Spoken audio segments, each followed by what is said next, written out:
জহির রায়হানের বিষয়টা কি ছিল স্যার?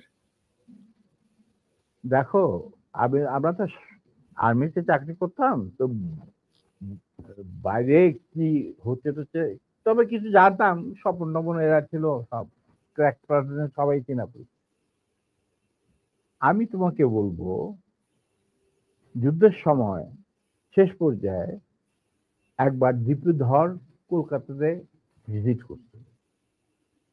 ভিজিট করার সময় as a foreign minister Khondakar Mushtaq তার অনারে একটা চা চক্রের বন্দোবস্ত করে ১৯ নম্বর থিয়েটার রোডে, মানে মুজিবনগর সরকারের পীঠস্থান। সেইখানে আমি উপস্থিত ছিলাম, আরো অনেকে উপস্থিত ছিল। মাহবুব ছিল, তৌফিক রায় চৌধুরী, দুল কাদের খান, ডক্টর কামাল সিদ্দিকী, আরো অনেকেই যে সচিবালয়ে যারা থাকতো বড় বড়। সেখানে আমরা জটলা পাকায় তখন কথাবার্তা বলছিলাম যে নব্য স্বাধীন বাংলাদেশকে কিভাবে গড়ে তোলা যাবে। বিভিন্ন জন বিভিন্ন রকম কথা, বিভিন্ন আঙ্গিক অঙ্গনে কি করতে হবে না হবে এই সমস্ত আলাপ হচ্ছিল ওভার দি কাপ অফ টি।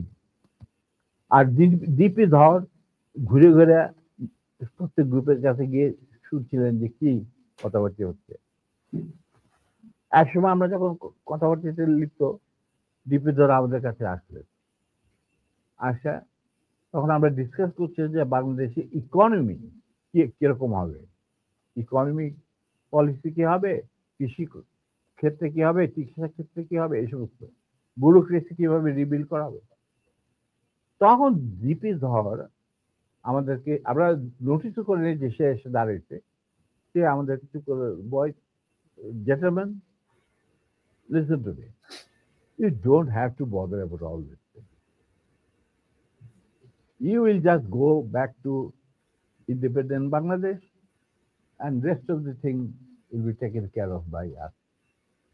এই কথার সাথে যদি তুমি একটু রিলেট করার চেষ্টা করো, তাহলে জহির রহমান, যেহেতু উনি একটা মুভি বানাচ্ছিলেন অপকীর্তি, মানে সকল মুক্তিযুদ্ধের উপরে, মানে আওয়ামী লীগের অপকীর্তি এবং কিভাবে ভারতকে দেশ বেঁচে দেওয়ার খেলা চলছে, এই ব্যাপারে উনি একটা ভিডিও বানাচ্ছিলেন। অতএব তাকে ডাইকে নিয়ে গিয়ে মারা ওই মিরপুরে, এটার সাথে একটা সাদৃশ্য তো খুঁজে পাওয়াই যায়, যদিও এটা প্রমাণিত নয় স্যার।